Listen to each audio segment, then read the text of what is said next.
O maior encontro de velejadores e amantes do esporte náutico chega a Ilhabela. Reconhecida nacionalmente como a capital da vela, Ilhabela sediará a terceira edição da Vela Show, dos dias 9 a 11 de junho de 2023. Empresas, escolas e associações de todo o Brasil vão apresentar o que há de melhor em tecnologia, com a exposição de produtos, serviços e workshops. Além de palestras com renomados velejadores, a Regata Vela Show, com classes diversas, aproximará a comunidade ao ambiente de esporte, de forma saudável e familiar. Vela Show. Os bons ventos te trazem aqui. Boa tarde, pessoal. Mais um podcast Vela Show. Guruga aqui falando com vocês. Hoje com um convidado muito especial da área de náutica, Eros Silvério, e dono do estaleiro. Silvério, Eros, prazer em te ter aqui. É uma oportunidade muito interessante. A gente hoje vai falar dos nossos apoiadores, que é o Estaleiro Silvério, é o Instituto Oceano, que o Eros vai falar mais à frente, e de praxe aqui, Luderit Sailing, que convida vocês. Diretor, puxa a vinheta.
Eros, bom dia.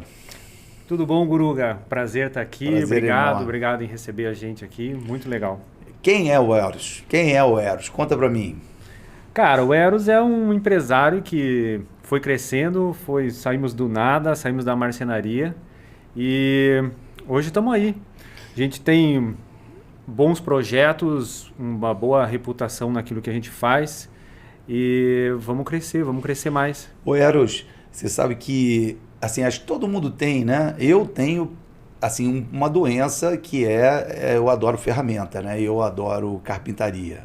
Só que assim, não dá tempo de você fazer tudo. Me desenvolve um pouco mais essa tua vertente aí. Como é que nasceu a marcenaria na tua vida, né? E eu sei que marcenaria e carpintaria são coisas diferentes. Como é que você se enquadraria dentro desse cenário? Então, começou na família, a gente teve um carpinteiro, que era meu avô, carpinteiro de construção civil, fazia obras grandes, na época que fundação de prédios eram feitas tudo com eucalipto e tal. E eu deixei essa profissão na família adormecida ali, e quando eu casei, talvez um pouquinho antes, eu já tinha 3 empresas, umas deram certo, outras não deram, já tinha me aventurado por aí no empresariado. E aí eu me vi sem profissão. A gente se mudou para Curitiba e eu me vi sem profissão. Eu falei, cara, eu acho que eu vou restaurar essa profissão antiga porque tem muito a ver com esmero, com você saber tratar a madeira, sempre de madeira. Fiz móveis planejados para sobreviver, porque né, no começo a gente tem que fazer, mas era muita madeira bruta mesmo. E aí você vai trabalhando o teu esmero, tua paciência, deu certo, não deu certo, a madeira é legal porque ela é viva, né? Você deixa ela aqui, amanhã ela está empenada se você não fez certo, acabamentos e tal.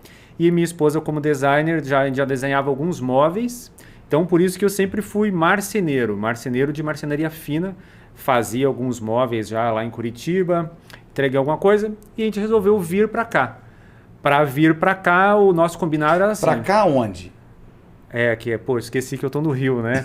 Para cá, para Santa Catarina. Então nós morávamos em Curitiba e íamos para Santa Catarina porque ela é de lá. Eu tinha passado a infância inteira lá, eu morei em Balneário Camboriú 20 anos antes de me casar.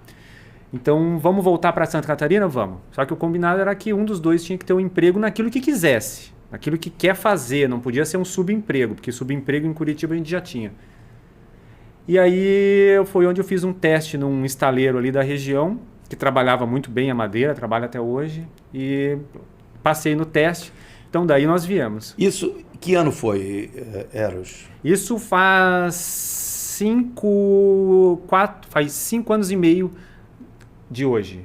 Bom, então assim, esse foi a tua entrada no mundo náutico. Essa foi a entrada. Até então, eu só tinha andado de banana boat em Balneário Camboriú. Esse era meu passeio de barco, assim. A família zero barco. Eu acho que eu e minha irmã, que sabíamos nadar até, ninguém se arriscava, não tinha nada, zero barco. Claro. Bom, então aí, colocando dentro de uma linha de tempo, né? 5 anos você entrou, isso foi o quê? 16 e meio, assim, 16 e meio. Quando é que você teve o teu voo solo, então? Porque aí você abriu o teu negócio de náutica, né? Isso. Um ano e meio depois. Um ano e meio depois você abriu o estaleiro Silvério. Silvério, isso. Eu lembro de estar bastante insatisfeito com as coisas que estavam rolando ali no estaleiro. E aí fui abrir o nosso. E fui para Navegantes, porque esse estaleiro era em Itajaí, para quem não sabe é do outro lado do rio. Fui para Navegantes, comecei a buscar terrenos, onde que estava perto do rio, para poder também encalhar e desencalhar barcos, porque isso era uma coisa que o estaleiro que eu trabalhava não fornecia. Então lá o veleiro só entrava via rodoviário e eu queria ter acesso ao rio para já ter algum diferencial, e foi o maior diferencial que a gente teve mesmo, porque daí entrava pela rampa. Então já encalhava o veleiro ali, dali já botava no nosso pátio e a gente fazia a obra. Ótimo. Então ótimo. No primeiro ano a gente Você chegou tá a ter com que 7. idade, Silvério? Faço 35 agora, dia 7 de novembro. Olha, aí pessoal, o exemplo, hein? Um empresário com 35 anos, entrando no ramo náutico com muita vontade. Parabéns, Eros. Obrigado. Foi muita coragem. Eu lembro que a minha mãe chorou quando eu mandei para ela, falei, mãe, eu vou alugar um terreno para fazer o estaleiro. Não, meu filho, é muito, muito caro, é muito grande. Eu falei, não, mas eu acredito no mercado. E aí ela é advogada, me ajudou a fazer os primeiros contratos de prestação de serviço. Tive um apoio da família, mas era Até um passo porque corajoso. Você me disse, eu sei que eu peguei isso em alguma conversa que nós tivemos, você começou a faculdade de Direito.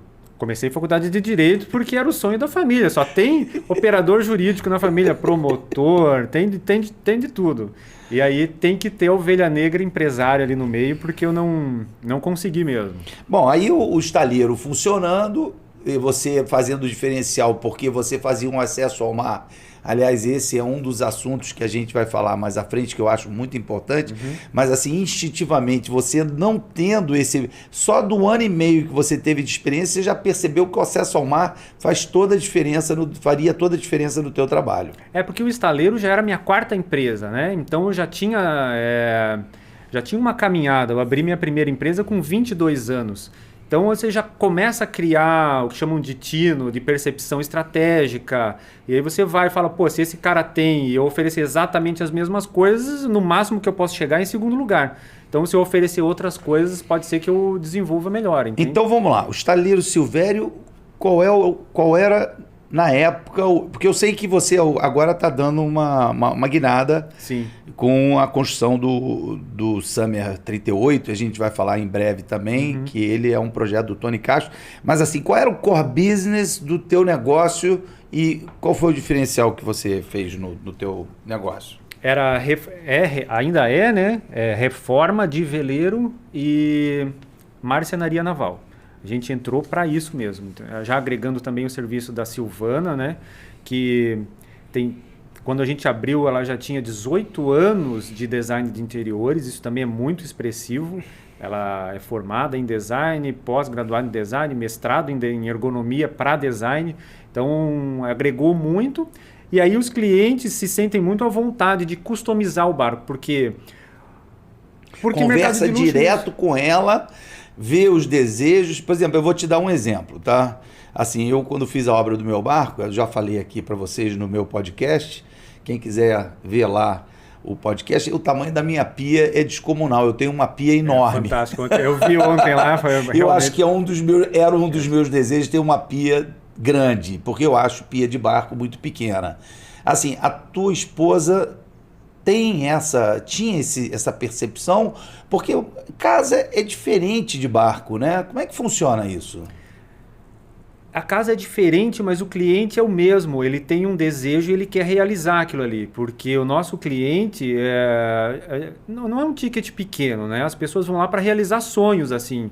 É difícil a pessoa que entra na vela e quer customizar o veleiro dela, que fala, tá bom assim.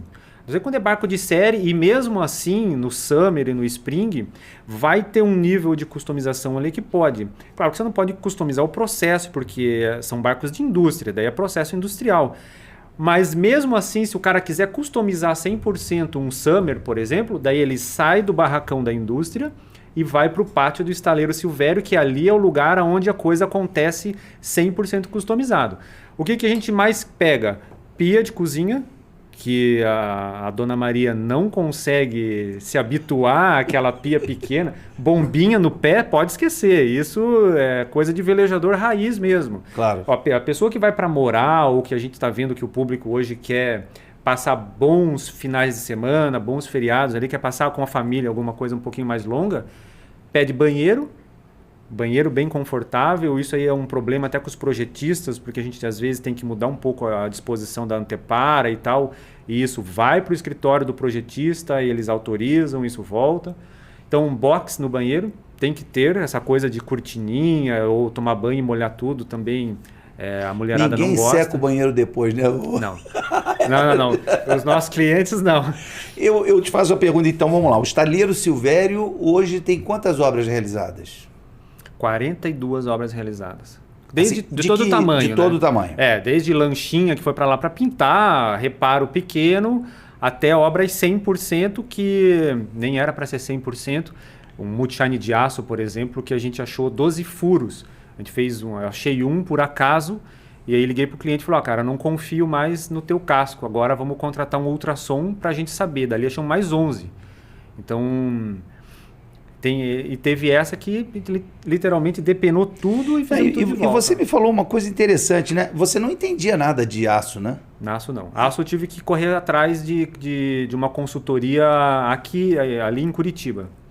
Um metalúrgico que construiu um Bruce Roberts 44 na indústria dele ali com mão de obra ociosa.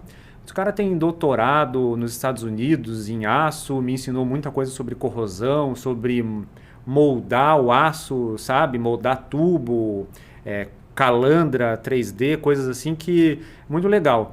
E foi ali que eu aprendi a jatear, foi ali que eu aprendi a ver se a granalha que vai jatear o barco vai passar na inspeção, a contratar boas inspeções, porque se você vai fazer um barco de aço, vai pintar com VEG, a VEG tem que vir aqui e me dar garantia de que eu estou fazendo certo para eu poder dar garantia para o meu cliente de que o barco está bem protegido, entende? Claro. Não é só você lixar e pintar, isso não é serviço de estaleiro, isso é serviço de marina.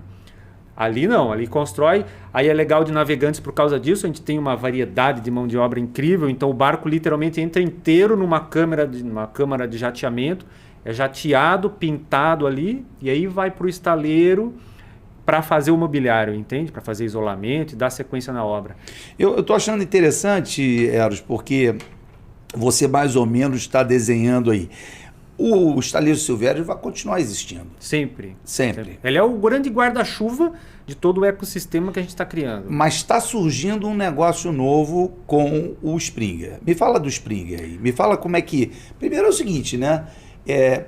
Como foi a escolha desse barco? Porque assim, você está com o teu negócio, está indo bem, mas assim,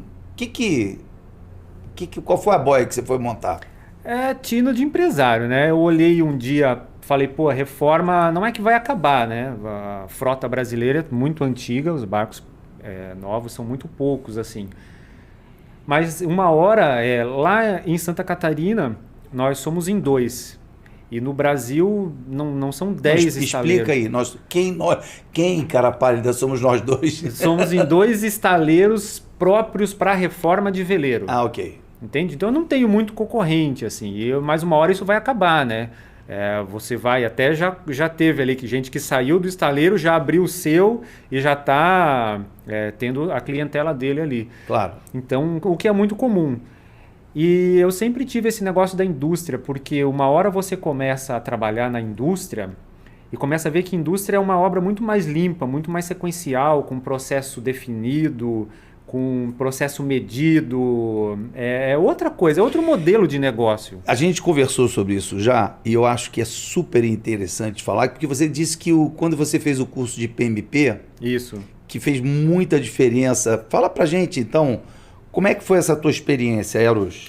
Teve um momento que a gente estava com 11 obras simultâneas ali no estaleiro, obras grandes, pequenas, independente disso. Só para fazer uma construção aqui, pessoal, olha aqui, ó, o PMP é o padrão ouro de Project Management Professional. Isso. Né? É uma certificação oferecida pelo PMI, que realmente foi um game changing assim, na forma como eu enfrentava, na forma como eu pensava obra. Porque uma coisa é um marceneiro que vai aprendendo obra, eu já era organizado, já fazia o financeiro, então assim também não é um marceneiro que está anotando as coisas no papel. Eu tinha boas planilhas, bons fluxos de caixa, fluxo de obra. Mas aí quando você aprende a ver isso, tem técnicas para isso, você entende o ciclo de vida de projeto, você entende como medir, como cobrar, mudou tudo. Porque hoje o meu cliente só paga por medição. Então, toda sexta-feira eu emito uma medição para ele, se teve algo relevante na obra mensurável. Então, ele faz ali medições de pagamentos. Então, não é um parcelamento certinho. Não. É de acordo com o que você está produzindo. De acordo com o que a gente está produzindo. Isso foi assim para nós e para o cliente. É maravilhoso. Você pega hoje os meus clientes que estão já nesse modelo novo e todos eles falam e agradecem. Pô, não tem coisa melhor do que você ver e pagar. Porque uma coisa é que os estaleiros, muitos tiveram problema porque você adquire mais compromissos de entregar daquilo que você pode entregar. Então você pega mais barco daquilo que você consegue entregar. Claro, para você poder ter um capital de giro, vamos dizer assim. Isso, e aí eu pergunto para você, você tem capital de giro ou esse processo que você está empreendendo não necessita de capital de giro? Necessita, né? Toda empresa passa por isso. A gente tem um bom capital ali que faz, por exemplo, eu não aperto meus clientes, sabe? Claro que existem exceções, assim, mas eu falei, vamos falar do seguinte, eu tenho uma gaiuta de entrada aqui, tantos R$1.000 e tal, pô, quando eu tô com 90% dela feita e a minha folha de pagamento tá ali, então tem gente que fala, não, já me paga que pode deixar que eu termine os 10%. Hoje eu não preciso apertar meu cliente. Eu falo, não, deixa passar o dia 5 que eu vou lá e termino ela primeiro e depois você me paga. Isso fez toda a diferença, entende? Você só paga aquilo que você está vendo. Então, e claro que falar de PMP, um game changing tão grande, não significa só isso. Mas a forma de eu prever o processo. Então tem coisas que eu faço no preditivo. Quer dizer que o processo que você empreendeu dentro do estaleiro Silvério te deu força para você pensar num barco de produção de série. Isso, ele me deu um know-how, me fez ter essa percepção de que se eu quisesse nunca ter dor de barriga como empresa, nunca faltar caixa, estava na hora de eu entrar para a indústria mesmo, indústria de barco seriado, sabe? Bom, aí você deve ter feito uma pesquisa de mercado, né? Primeira coisa que eu faço sempre é chamar um conselho. Então pego pessoas como você, como outras pessoas influentes e crio um conselho porque eu não sei de tudo. Aliás, eu sou o que menos sabe do mundo da vela, né? Fala um pouco do teu conselho porque eu achei isso fantástico, eu achei isso ótimo. Pega pessoas assim que a gente se conhece em Vela Show, conhece na rua, ou você conhece uma pessoa que é legal, adiciona esse cara aí e tal. Quer dizer que eu vou participar do conselho então? Vai, do Spring 25 já tá lá na lista já. E a gente monta esse conselho de pessoas que vão dando as suas opiniões. Isso é muito legal, porque tem um que entende mais da parte construtiva, tem um que entende mais da parte mercadológica, tem um que tem experiências ruins que já teve e passa daquilo ali. E aí eu, como gestor, o meu negócio é montar esse quebra-cabeça. O que você dá? Porque assim, eu sei que é legal você participar de projetos, né? Assim, eu já estou motivado em participar do conselho do Sprint Invencível, mas você pede só... Tem contrapartida? Não. Nossa amizade, né? Abraço. A gente fica amigo. É que às vezes você entrega alguma coisa, vou te dar uma camisa, vou te dar um chapéu de estaleiro. Não, quando tem um brinde assim, eu te dou. Mas não, as pessoas participam porque eu acho que isso é o mais legal da vela. Você não precisa ter contraprestação monetária. Você entende? aprendeu esse conselho, como é que essa ideia do conselho apareceu? Alguém te falou dessa ideia? Como é que Foi isso... na faculdade, né? Hoje eu faço FGV e são professores maravilhosos, a própria turma, 50%... Eles te aconselharam a fazer o conselho? Eles me aconselharam. Teve um professor que falou, cara, você precisa montar um conselho para resolver os problemas que você não sabe que você tem. Não é para resolver os problemas que você tem.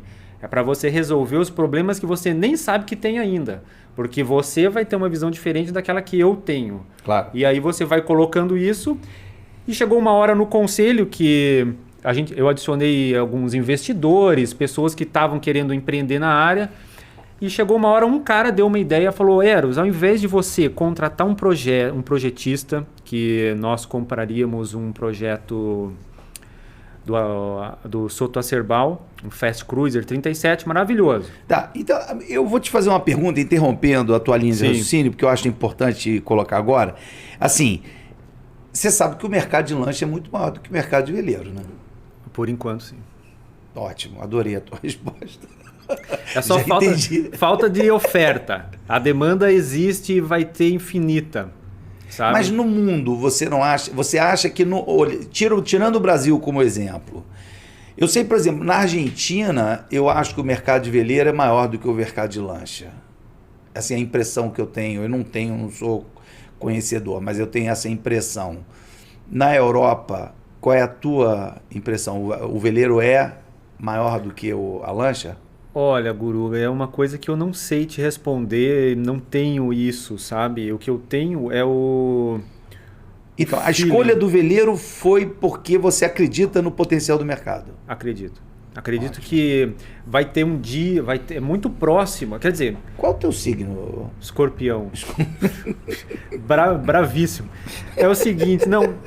Eu acredito num feeling que as pessoas buscam por essa mudança de vida. Porque se você falar que lancha é esporte recreio, mas é completamente diferente, né? O uso, a forma como ela é concebida. Você pega uma lancha usada 40 vezes por ano, quando é 40 vezes, quando não é 12, quando não é 5. Se você pega o veleiro, a pessoa é diferente, então o público é diferente. Eu me identifico muito mais com o público do veleiro, né? Eu demorei para aprender que isso também é mercado de luxo, que não é assim chegar com camiseta de regata no podcast, barba grande, que você vai conseguir vender, porque o meu cliente é exigente igual, mas é completamente diferente o público. Em 4 anos de estaleiro, nós fizemos uma lancha.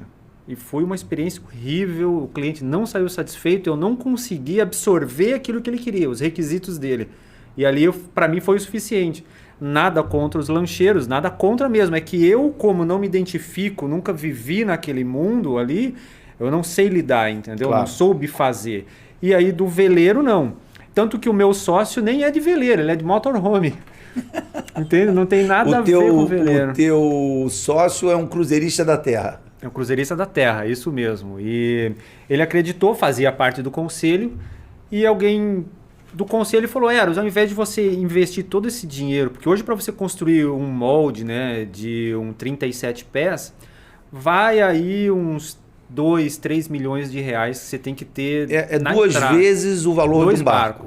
São 2 barcos. 2 barcos. Eu já tinha ouvido uma máxima que era mais do que isso, mas não sabia precisar.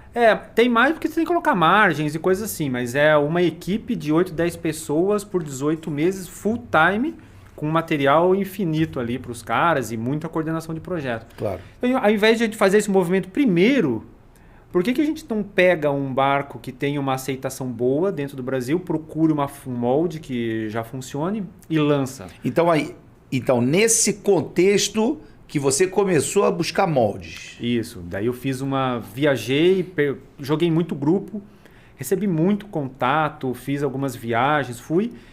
E o molde do Spring tava no Mercado Livre, pô. Só que o cara teve um detalhe ali, o cara colocou Spring 38. Era 28 mil reais, eu acho, o molde, de graça, né? A capacidade que ele pode dar. Só que não existe Spring 38. Existe Spring 36. Entendi. E o último proprietário do molde é que botou esses 60 centímetros a mais nele. Ele mudou a popa, que hoje a gente chama de Summer. Só um minutinho. Pessoal, só para lembrar, hoje a gente está recebendo aqui o dono do estaleiro Silvério, Eros Silvério. E a gente hoje tem o apoio do Instituto Oceano, que a gente vai falar brevemente. O Eros tem um projeto que vai apresentar para a gente. E a Luderit Sailing. Pessoal, QR Code aqui em cima. Venha fazer um pôr do sol compartilhado com a gente. Open bar. Junto comigo, velejando na Baía de Guanabara. É só comprar aí no Simpla e o QR Code está aqui embaixo. Então, Eros, conta pra gente como é que foi esse molde maravilhoso que apareceu aí pra gente. E aí um dia eu achei o molde, liguei até, fiz vídeos ali pro conselho, falei, olha o que eu achei, cara, agora eu acho que é esse aqui. E aí a gente foi pesquisar mercadologicamente qual era o impacto do Spring, né? Porque não adianta você achar um molde maravilhoso de um barco que não vende. A gente achou vários ali, mas... entenda, por mais que a gente goste de vela, o negócio tem que dar dinheiro, tem que ter retorno, tem que ter venda, né? Claro. E, eu descobri que o Spring é o que o brasileiro gosta mesmo, sabe? É um barco de cruzeiro, infelizmente não é um fast cruiser, mas é um barco de cruzeiro legal que todo mundo aceita, gosta. Até porque o Tony Castro, ele é um projetista de muito sucesso no Brasil, né? Muito sucesso, principalmente por causa do Spring 25 daí. Se a gente tivesse encontrado o Spring 25 molde, que de fato eu descobri de quem que era, entrei em contato com a pessoa e ele me contou que o molde virou uma piscina. Ele não sabia o que fazer com aquilo, cavou um buraco e fez do molde do casco ali, fez uma piscina na casa dele. Inacreditável, cara. E o resto ele tacou fogo. Também tinha todo um rancor, porque aquilo ali foi uma rescisão da empresa que ele trabalhava há décadas, entende? Que daí os caras quebraram e... o dono quem ficou com o molde era um funcionário? Funcionário, foi parte da rescisão dele, assim. Então ele falou, cara, não quero nem saber disso, até me atendeu super rígido, assim, sabe? Ele anda de Springer todo dia, então? Todo verão, pelo menos, né? Aonde que tá essa piscina? E aí, com isso... achamos o molde estava super acessível, fizemos a manobra para lá. A manobra foi mais complexa, assim, não é fácil, né? Levar isso tudo para... O molde já está sendo recuperado lá, então? Está sendo recuperado agora. Me fala, então, um pouco, Eros, que achei interessante. Assim, você diz o seguinte, o Springer era um veleiro 36 isso. E o Summer é um veleiro 38. Isso. Qual é a diferença? A diferença dele é porque, primeiro, que eu não sabia de quem era o nome Spring. Então, quando nós lançamos no Vela Show desse ano, eu não sabia se eu ia poder usar o nome Spring. Então, nas conversas, a gente falava que era o mesmo Spring, mas a gente lançou com um nome novo porque, sei lá, vai que tem um direito em cima desse nome e depois a gente é processado, tem que tirar material de internet, é difícil, né? Então, juridicamente, meu sócio é empresário, advogado também, falou, não, Spring a gente não pode usar, vamos criar um nome novo. E depois eu acabei descobrindo que é do próprio Tony, e o Tony me autorizou a usar esse nome. Porque o primeiro movimento que eu fiz foi chamar o Tony e falar, Tony, eu vou começar a produzir o Spring de volta. Como que é o procedimento? O 36. Isso. Como que é o procedimento? O que você quer? Quanto você quer? Ele me deu um contato de uma pessoa que trabalha no escritório dele, que é brasileiro. Conversa com esse cara aqui primeiro, depois a gente amadurece. E negociação, estica e puxa, vai para lá, conseguir acertar um valor de royalties com ele. Então agora, o cliente que comprar um Summer ou um Spring vai comprar um projeto original, entendeu? O cliente vai poder optar entre o Summer e o Spring? O que muda, na verdade? É a popa, né? Não só a popa. Uma condição que o Tony Castro deu é que o Spring se mantenha nas configurações originais. Quilha asa, ou ele tem um outro modelo de quilha que ele vai homologar agora, espelho de popa fechado e o rigging original, com style de popa, com outras coisas. O que não quer dizer que ele não te dê assessoramento também para o Summer. Isso. Não, entenda que estruturalmente é o mesmo barco. Tudo é igual, a gente está alterando agora algumas coisas, ou o passo onde a gente está agora atualizando os tecidos e os compósitos que nesses 20, 30 anos de projetos já se atualizaram muito. Então o plano de laminação dele era pesadíssimo, agora a gente já conseguiu tirar 1 tonelada disso daí. Então vamos atualizando com ele e ele vai atualizando rigging e coisa. O que muda dos dois é o interior, que o Summer daí já passou pela mão da Silvana, que é a minha esposa, que já fez um design diferente, uma cozinha em L, a gente mudou a disposição de algumas coisas, a geladeira, a gente mudou, porque quem conhece o Spring sabe que é aquela geladeira na frente da escada, a cozinha no bom bordo, com aquela bancadona de fora a fora. Quer dizer que se eu estiver falando errado, você me corrija. Você acha que o Springer vai entrar mais na série e o Springer vai entrar mais na produção em série e o outro vai pro teu estaleiro antigo para fazer uma finalização? Porque vai ser mais customizado, né? Vai ser mais customizado, isso. O Spring ele tem limitações de customização porque a cozinha é aquilo ali, já vem no molde. Isso que é legal. O Tony... Da estrutura no casco pela cozinha, pela mobiliário de cozinha. Os móveis vêm no molde já, sabe? E os moldes que não podem ser tirados já de uma vez, a gente tem todos os outros moldes. Então o sofá, a geladeira, tudo que é anexado, as mesas, já estão prontas. Então isso reduz... Por que o Tony Castro fez isso? Porque reduz muito a hora, quantas horas você leva para produzir um barco, entende? Ele fala que ele desenhou o Spring 25, que foi o começo, para reduzir horas para ter um barco mais barato. Não necessariamente é tão mais barato assim, mas já reduz, entende? E foi uma ótima coisa que ele fez, que quem é springueiro, que a gente chama, ama aquele modelo. Porque são cômodos espaçosos, a cozinha realmente é muito boa, então tem coisas legais. Eu vou te dizer uma coisa, Eros, eu não sou broker, mas eu já ouvi falar muito do Springer como um barco demandado na recompra. Isso. Realmente é difícil de você achar ele usado assim para vender. É bem difícil. Até você está indo para um evento agora esse final de semana, né? Está tendo um encontro nacional de Springs. Ainda é um encontro bem tímido ali, mas já vai ter uns 20 barcos, mais ou menos 50 pessoas ali. Vai ser no Bracuí. Ótimo. Ali. A gente vai dar uma velejada, eu não sei, né? Mas que a gente vai dar um passeio de barco ali no domingo. Vai ser legal. A gente vai usar para coletar bastante imagem, conhecer os usuários, entrevistar. Eu estou levando equipamento fotográfico, já contratei também uma equipe para a gente entrevistar essas pessoas. Como que é que você cozinha? Como é que você dorme? Como é que você usa? Para onde é que você já foi, entende? Você mudou o teu barco? Não mudou? O que você mudou? O que você melhorou? Você gostaria que não tem? Isso, exatamente. E no Summer, não. O último proprietário criou essa popa diferente, que é aberta. Te agrada? Me agrada alguma coisa. A gente vai mudar, a gente vai botar uma plataforminha porque ali. É um conceito mais moderno, né? Isso. A popa aberta, ele dá um acesso ao mar de melhor qualidade. Isso. O problema é a onda de popa, né? Que tem gente que gosta, gente que não gosta. E é muito legal porque eu, como empresário, eu não acredito no produto único. Eu acredito que tem que ter opções. Mesmo como indústria, eu tenho que me preparar como indústria para fornecer opções. É claro que elas não são infinitas. Claro. Se você quer fazer uma customização infinita, então tá aqui, ó. Vamos tirar o teu caso daqui, bota aqui no estaleiro Silvério, é outro modelo de negócio, é outra coisa. Mas ali, gosta de popa aberta, gosta de plataforma de embarque, gosta, então você vai colocando. E o interior é o grande diferencial. Que daí a Silvana tem uma pegada bem mais ergonômica de uso, de iluminação, de cor, de toque, de textura, entende? Aí é diferente. Bom, então, assim, o Eros está indo esse final de semana lá para Bracuí, vai fazer um trabalho de base lá para poder...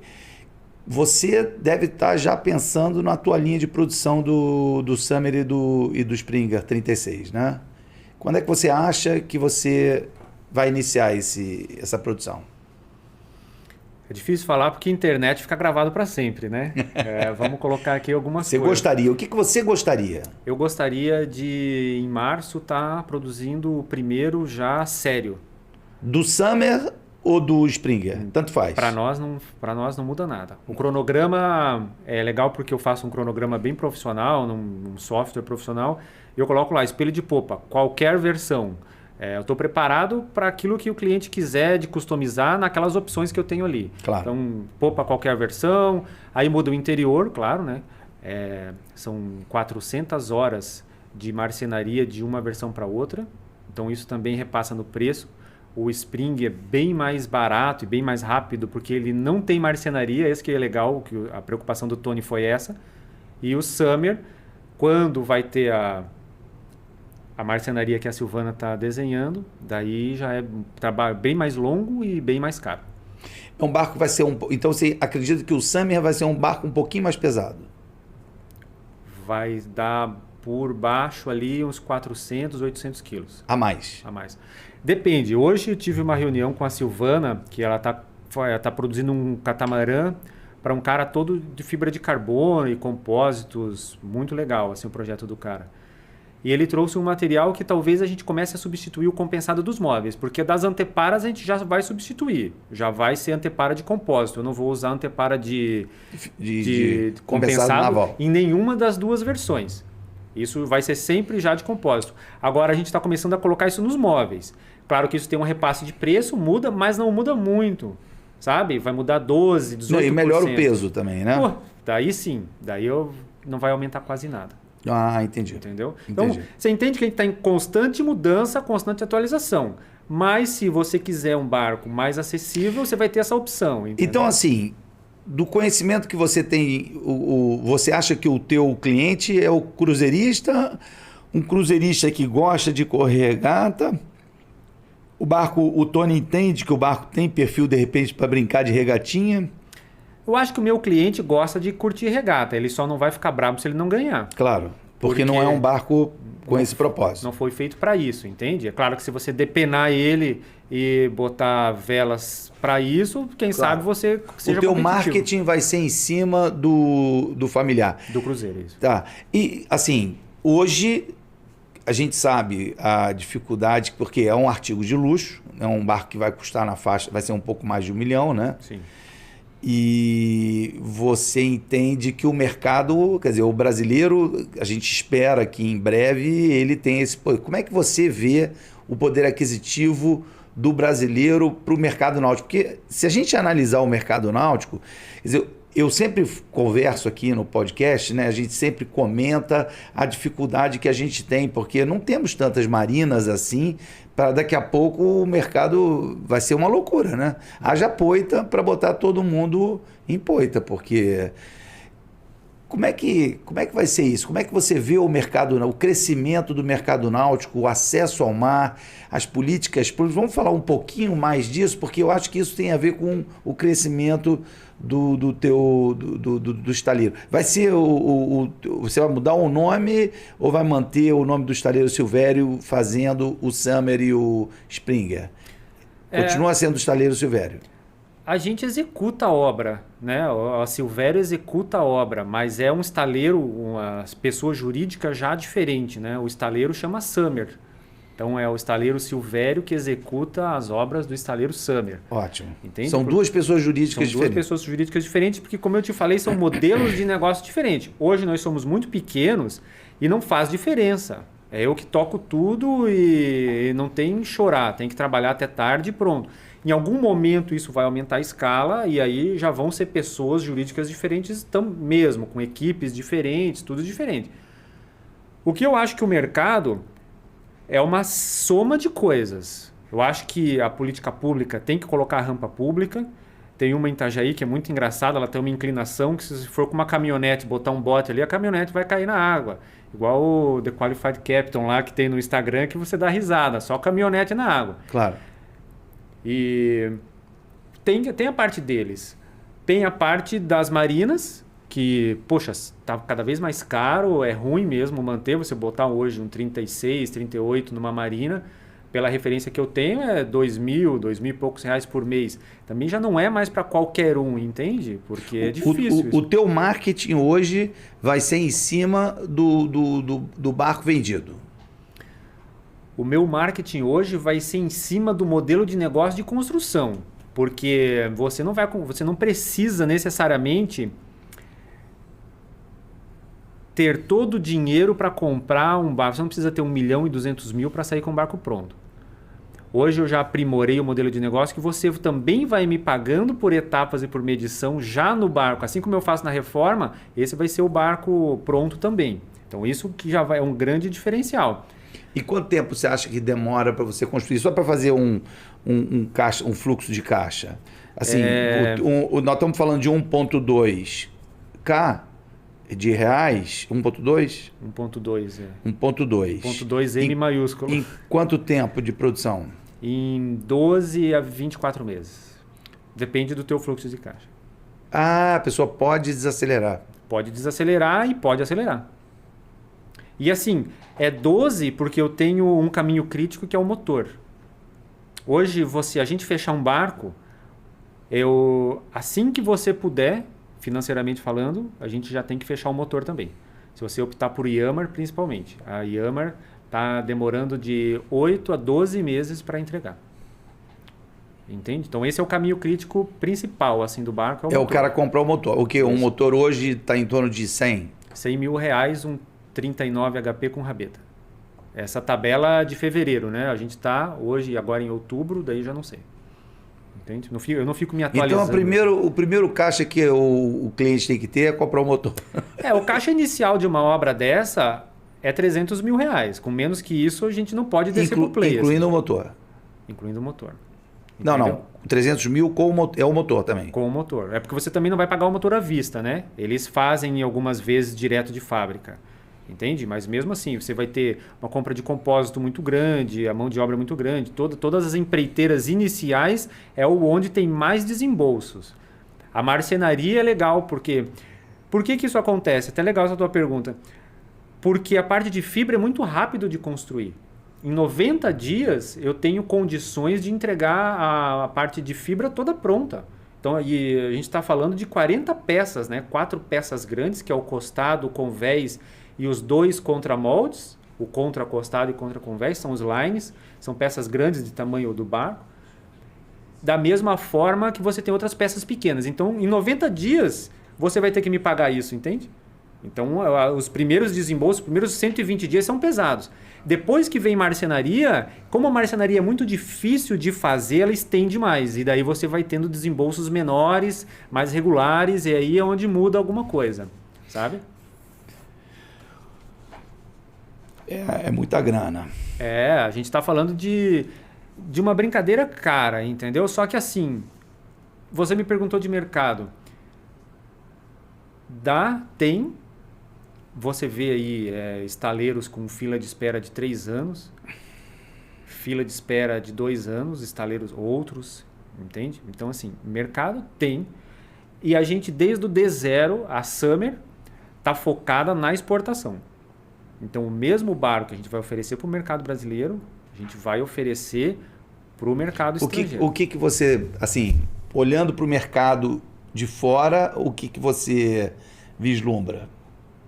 O que de país? Qual o mercado de fora que você vai atacar? Europa, ao sul da África e América do Sul. E quais são as ações para você conseguir vender? Conseguir representante? Primeiro você tem que terminar a fazer o barco padrão, né? Para eles, entenda que já precisa ter uma adequação de projeto ali. Né? Eles não gostam de banheiros muito grandes. Entenda que existe uma customização para esse mercado também. A questão da qualidade do acabamento. E essa assessoria o Tony te dá, isso? A equipe dele está me dando, e também a gente está formando conselhos, entre aspas, das pessoas que seguem a gente no Instagram. E eu pergunto para os caras, o que vocês estão buscando, qual que é o barco que está vendendo, qual que não está, o que o pessoal gosta. E eles vão me dizendo, acabamento assim, assim... tem gente que gosta de coisa mais fácil de limpar, tem gente que gosta de coisa mais bem acabada, com acabamentos brilhosos e tal. Então, você vai medindo e vai ponderando essas coisas, sabe? Porque tem um público que importa o barco. Isso.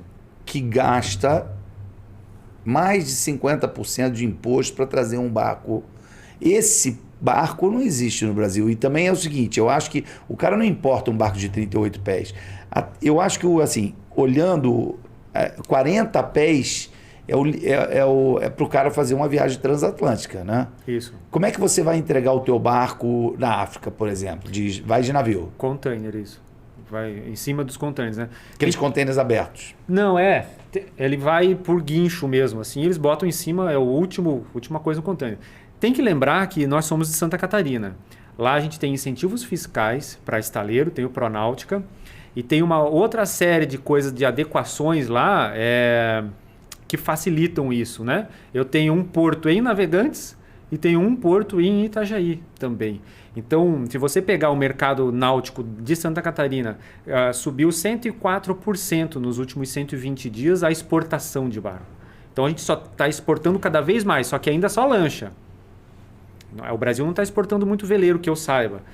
Só lancha. Da minha sacada, eu vejo os dois portos assim. Frequentemente, tem uma lancha ali. Entende? NHD Boats está fazendo lanchas maravilhosas, Schaefer, própria Azimuth. Gente, a gente está exportando mais barcos do que a maioria das pessoas sabe. Entende? Então é fácil exportar. Hoje lá no teu estado, quem é quem são os políticos que você vê relevantes dentro desse cenário náutico? E o que eles estão fazendo para ajudar? O Pronáutica é o principal incentivo fiscal que Santa Catarina tem. Então eu tenho um SMS que varia aí de 17%, 14% e lá vai a 3,5%. E isso para compra de insumo é muito relevante porque eu posso comprar de qualquer representante no Brasil, qualquer fabricante, coisa, e o cara me pergunta se é Pronáutica? Cara, num barco inteiro é R$70 mil de diferença. Isso é muito relevante. Entende? Estou falando do meu barco. Agora, você imagina uma lancha aí de 22 milhões, pega essa diferença de 14% para 3,5%, faz a tua conta, entendeu? Isso é muito relevante. Sem contar a exportação, que ainda tem mais benefício ainda. Mais benefícios ainda. E se você se enquadrar lá no drawback, você consegue comprar material já também com incentivo fiscal, entende? Então, o Brasil hoje está voltado para exportar. O empresário brasileiro de estaleiro que não está pensando em exportar, ele está dormindo no ponto. Entende? Não. E aí você tem uma ampliação do mercado do poder aquisitivo que entra dentro dos barcos que fazem charter e dos usos compartilhados. Você tem assim, essa percepção é 5 vezes maior o potencial se você investe em charter e num barco apropriado para charter e num barco... Eu que dou treinamento, eu acho ainda, a nossa grande dificuldade é que o nosso velejador ele ainda não está com segurança, né? Medo e coragem, né? Mais medo do que coragem e o próprio locador também entregar, porque é uma questão de seguro, né? E o seguro está muito ligado, isso é uma informação que eu vou dar. As pessoas me perguntam, não, por que eu tenho que tirar uma carteira de arraiz, uma carteira de mestre? Porque se você não tiver, o seguro não te remunera. O teu sinistro, eles não vão cumprir o teu compromisso, entendeu? Então, assim, a questão da certificação é muito mais para nível de seguro, e aí entram as empresas locadoras de barco, e aí entram os usos compartilhados. Quer dizer, é claro que o caso do uso compartilhado cai muito nesse perfil do proprietário. Mas, assim, como é que o Summer e a Springer estão vendo aí esse mercado que é potencial e crescente no Brasil? Muito de eu ter mudado o modelo de negócio para você poder pagar já por cota na obra, já foi pensando numa conversa que eu tive no Vela Show com o Otton Barcelos, você conhece, né? Da claro. Flip. Ele que me abriu o olho para isso. Ele falou, não, Eros, calma, você vende quanto? Um barco por ano? 2? Se você entrar no mercado compartilhado e facilitar isso e levar segurança para esse cara, você vai vender muito mais. Porque são 8 donos, né? 4 donos. 8. Então, você tem uma capacidade de público muito maior. Então, a gente já não está mais falando de 1 milhão. A gente está falando de 250 mil, entendeu? De 120 mil em alguns casos, aí é diferente. Porque vamos falar, né? Você não pode estar todo final de semana no teu veleiro. Claro. Entende? Você pode porque você trabalha com isso, mas é um privilégio maravilhoso até, né? Mas assim, é difícil o dono, a não ser aquele pessoal que mora mesmo. Claro. E eu acho que isso também passa a ter essa coragem, daí já muda o gráfico. Porque o cara compra uma cota, vamos lá, 150 mil, uma cota que ele vai ter 12 finais de semana no ano, sei lá, tô chutando aqui. Pô, então eu vou, já saio um pouquinho, já faço uma pernoite, confio na âncora, que é difícil a gente confiar na âncora no começo. Claro. Já enfrento um marzinho um pouquinho maior, vê que onda não é aquele problema todo, vê que vento de 20 nós é até divertido, entende? Ele começa a se soltar, e a família também. O filho já não chora, a mulher que antes era receosa já começa a se aventurar. Muito o que eu estou vendo é as mulheres, no começo, elas começam um pouquinho para trás e tal, e depois elas ultrapassam, elas chamam o marido para velejar. Claro. Não, vamos lá, é ela que está puxando. Você sabe que nos meus cursos de vela, eu gosto muito de dar aula para casal, né? E eu sempre falo que lugar de mulher é no leme. Isso, o homem que puxa o cabo. O homem que puxa o cabo. Né? Então, assim, eu acho que você tem que treinar e as mulheres precisam entender que existe espaço para elas nesse mercado. Existe. Vamos olhar para o futuro, Eros? Vamos. E aí? Como é que é o futuro, então? Assim, esse processo da Springer, eu diria que ano que vem você está com tudo dominado. Isso, já está tudo Vamos certo. vender bastante, vamos ajudar a vender. Pessoal, Springer 38 e Springer 36 e Summer 38 em breve no mercado. Vamos ter um barco para a gente testar, né? Vamos. O mais legal é que a gente está fazendo um para aluguel. Você sabe que a Ford lançou o Maverick assim? Ele não vendia, ele só alugava. E aí ia tentando fila de espera. Entendeu? E eles foram estocando. Eles não abriram a venda de imediato. Nós vamos ter esse barco então para aluguel? Vai ter esse barco para aluguel porque eu quero que você sinta. Eu quero que o meu cliente te contrate para dar uma volta, para você poder dar a tua opinião sincera, se é bom ou não é. E aí sim vai ter fila de espera, entendeu? Perfeito. Então o primeiro barco é um barco de teste. É um barco de... Eu não vou te prometer que é o primeiro, porque a gente precisa de fluxo de caixa. A gente está falando de 1 milhão de reais que a gente vai ter que fazer. Mas em algum momento no primeiro ano ali, a gente vai ter o nosso, que vai ficar na marina, para aluguel, porque é o sail drive, né? O sail test, vamos falar. Então, e lá é bom de velejar? Nunca velejei em São Francisco.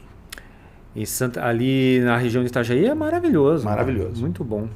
Então, vamos lá velejar, vamos fazer aí, ó, test drive do Summer. Do Summer, vai ser um Summer. Vai ser um Summer e eu vou estar lá com vocês, lá no nosso test drive. Vamos lá, vai ser um prazer. Tá? Ô Eros, conta pra mim aí. E aí surgiu uma ideia. Aí surgiu uma necessidade. Explica pra mim qual é a necessidade do Instituto Oceano. Entenda que a gente, como indústria, precisa de mão de obra qualificada. Até é legal que o meu sócio um dia foi conversar com outro investidor sobre abrir um estaleiro.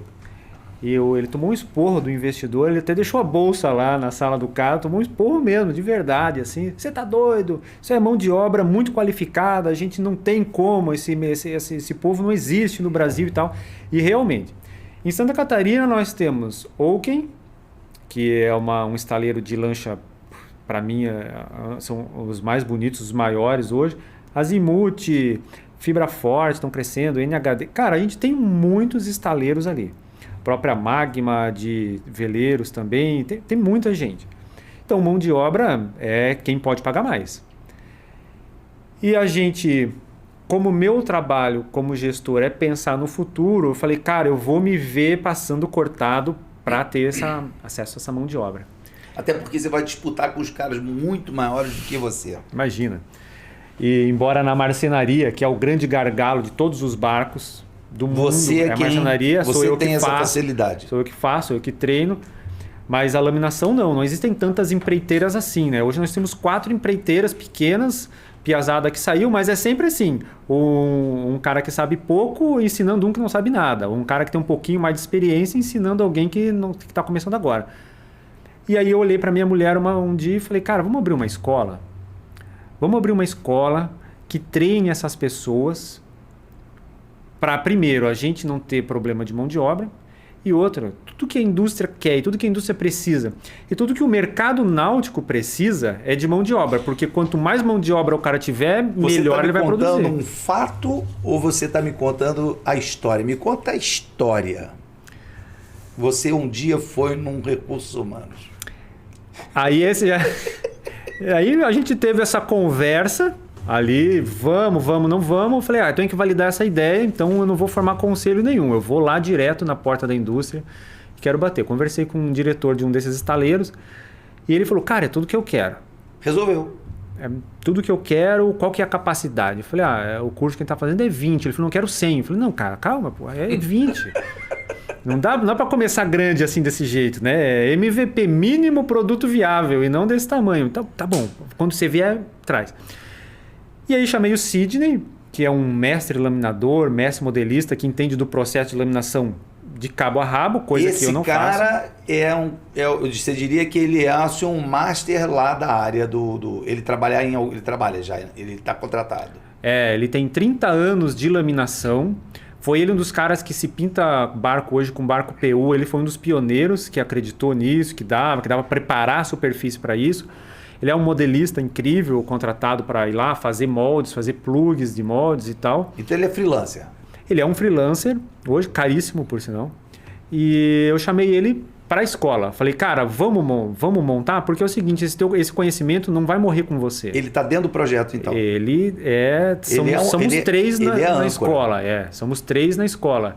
Eu, a minha esposa, eu na gestão, a minha esposa no acadêmico, no como transformar isso como uma escola de verdade, porque não é um curso, é um instituto, ele instrui mesmo as pessoas, é para instruir. E o Sidney, que é o que entende daquilo que a escola vai começar a ensinar. Entende? Eu até fazer um comentário que eu estava assistindo e a pessoa falou assim, a diferença entre instrução e treinamento. Instrução é o cara aprender a fazer, depois o treinamento é repetição do processo. Isso. E a nossa intenção é fazer o cara aprender aquilo ali. Então são 90 dias de curso. Com instrução? Com instrução, então desde quais são as diferenças das resinas, qual a aplicação de cada uma. Vai ter cadeira de empreendedorismo, porque eu quero que muita gente que saia desse curso monte as suas empreiteiras, isso que é importante. E vai ter outras cadeiras, por quê? Aí eu fui para o RH. Quem que é o meu cliente hoje da indústria, né? Não é o diretor de produção.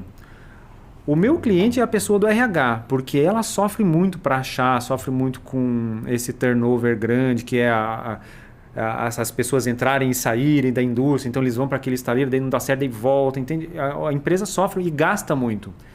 Então eu fui com um modelo básico, assim, um esquema, eu falei, agora eu vou dar a segunda validada. E bati no RH. Ô, meu filho, você quer pedir emprego? Eu falei, não. Tem uma escola, assim que eu estou montando. Aí a mulher, calma, deixa eu chamar tal pessoa. E voltou. Escuta o que esse cara tá falando. Eu falei, não, eu tenho uma escola, assim, calma, tem que participar. Não, vamos lá na sala de reunião. E aí eu vi que o produto realmente aí tá todo mundo precisando, entendeu? Então, o Instituto Profissionalizante Oceano vai começar com turma de laminação. A ideia é ensinar pessoas a laminar. A princípio, a gente vai usar o molde do Spring, que, vamos dizer, se o cara não fizer no molde 1 para 1, para mim, ele não está aprendendo muita coisa. Você aprender a laminar peça pequena, cara, você vai para a indústria, você não vai fazer nada lá. Entende? Vai fazer portinha. Não é isso que eu quero. Eu quero que o cara saia dali e não que ele vai ser o chefe de produção, mas que ele vai saber enfrentar as coisas que a indústria... E aí sim, a indústria vai terminar de modelar esse cara. Claro. Palavras da CEO da... Puta, como é que é o nome da empresa agora? Que faz treinamento ali, agora esqueci. O que acontece? Custa muito para a empresa você treinar essa pessoa. E é ilusão você falar que vai ter uma pessoa pronta, porque o fit cultural nunca vai bater de uma indústria para outra. Você sai da Azimuth, vai para a Oaken, você vai para a Fibra Forte, você vai para o Estaleiro Silvério, você vai para qualquer lugar. Nunca vai bater o fit.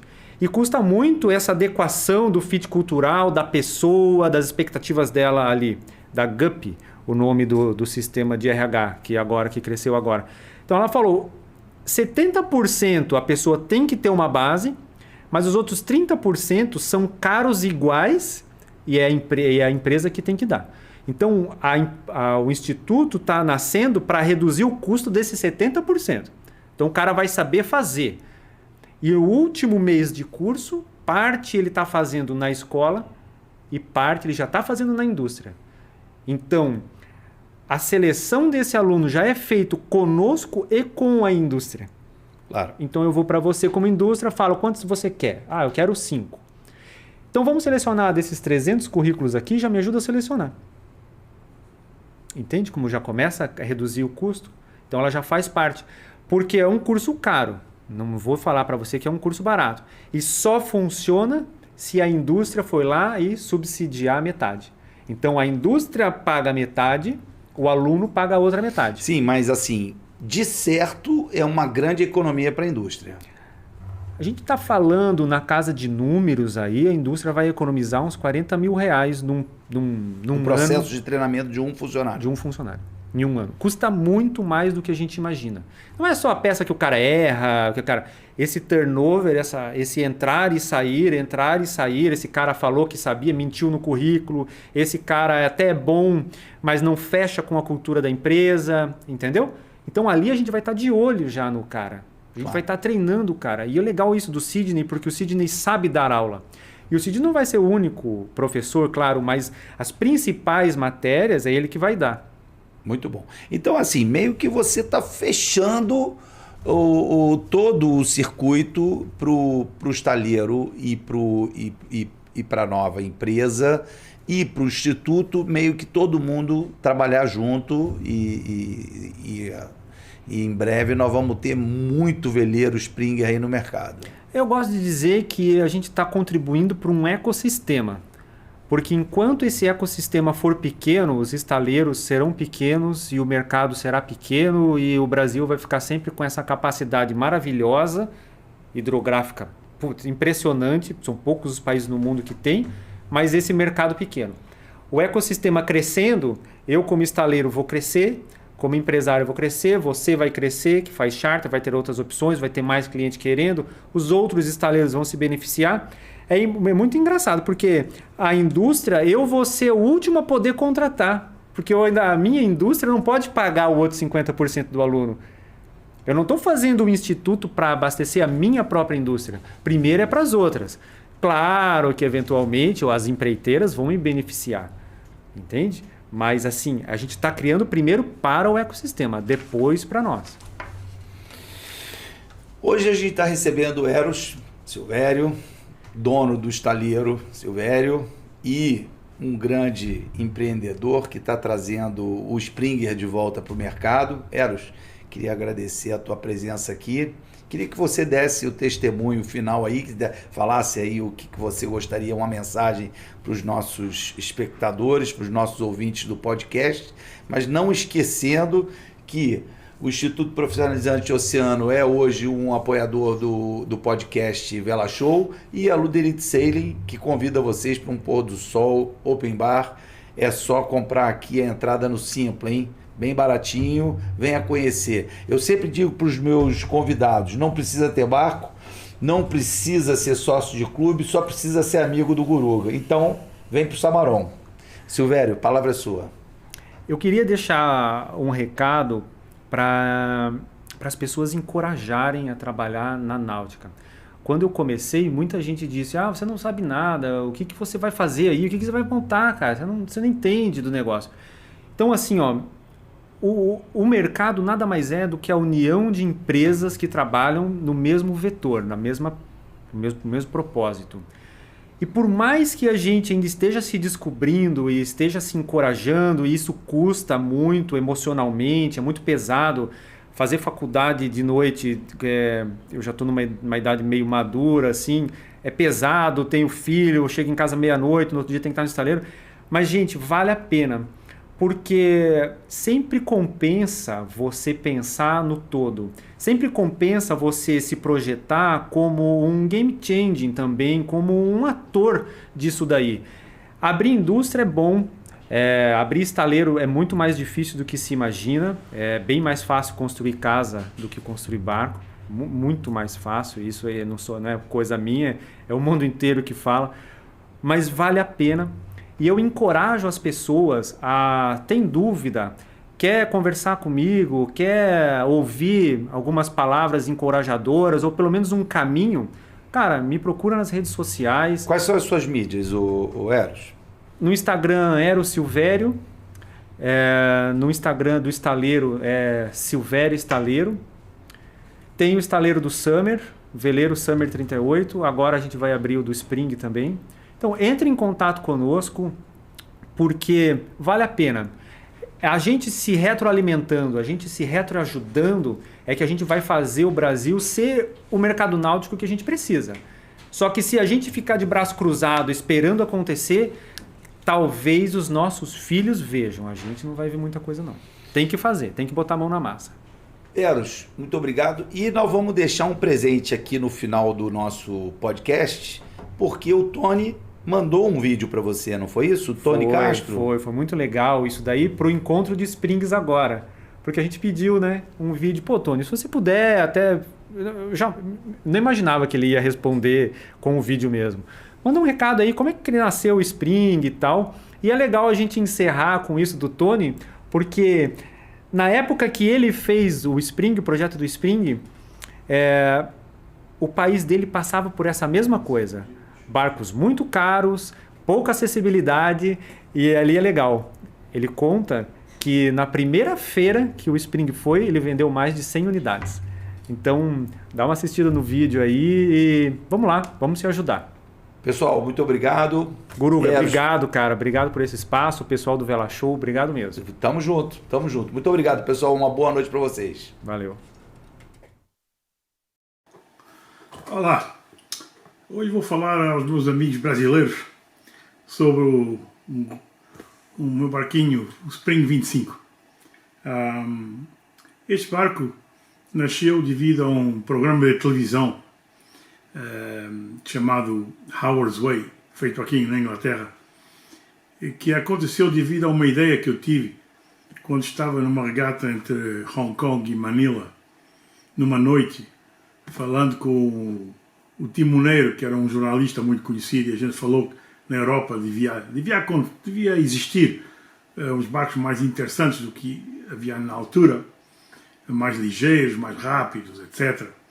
E daí nasceu a ideia de fazer esse filme na televisão, essa novela, e depois, devido a isso, também fizemos os desenhos dos barcos novos, incluindo este Spring 25. Esta oportunidade deu uma possibilidade de desenhar o barco bastante mais avançado do que eram os barcos feitos naquela altura, naquela época. O que eu quero dizer com isto? Eu quero dizer que o barco foi desenhado especialmente para ser fabricado mais rápido, para ser mais barato e ter um maior número de moldes do que era habitual nessa altura. Basicamente, fazer um barco desses 25 pés na altura levava mais ou menos umas 600 horas e nós queríamos baixar isso, pelo menos a metade. No final, o mais rápido que fizemos foi de 178 horas, que é bastante pouco, mas claro que deu um sucesso enorme ao barco, porque em vez de, na altura, de custar 25 mil libras, só custava 12 mil. Então o mundo queria todo comprar esse barco. Eu lembro que no Salão Náutico de Southampton, na primeira vez que a gente apresentou o barco, já tinha saído num dos episódios da televisão. E então, no Boat Show, quando lá cheguei, eu nem queria acreditar. Havia uma bicha de pessoas, uma fila de pessoas, tudo à espera de ver o barco. Mas uma fila de uns 100 metros. Eu nunca se tinha visto isso. Nesse Boat Show, o dealer, o construtor do barco, vendeu 102 barcos nesse Boat Show. Isso é incrível. Nunca consegui isso acontecesse outra vez. De maneira que esse barco teve imenso sucesso. Tanto que pouco depois a companhia foi comprada por um outro indivíduo que infelizmente não percebia muito bem a razão de ser daquele projeto, tal como foi desenvolvido, e poucos anos depois acabou por estragar o esquema todo, porque mudou certas coisas e as horas aumentaram, o preço aumentou e deixou de ser tão interessante como era originalmente. Entretanto, esse barco foi feito no Brasil, depois foi também feito na Austrália, e só que fizemos ali quase uns 300 a 400 barcos no ano, incluindo bastantes no Brasil. Só que no Brasil esses barcos eram fabricados pela FAST, e infelizmente a FAST nunca me pagou pelos esses barcos, de maneira que eu nunca fiquei sempre sem saber quantos barcos é que eles tinham construído no Brasil.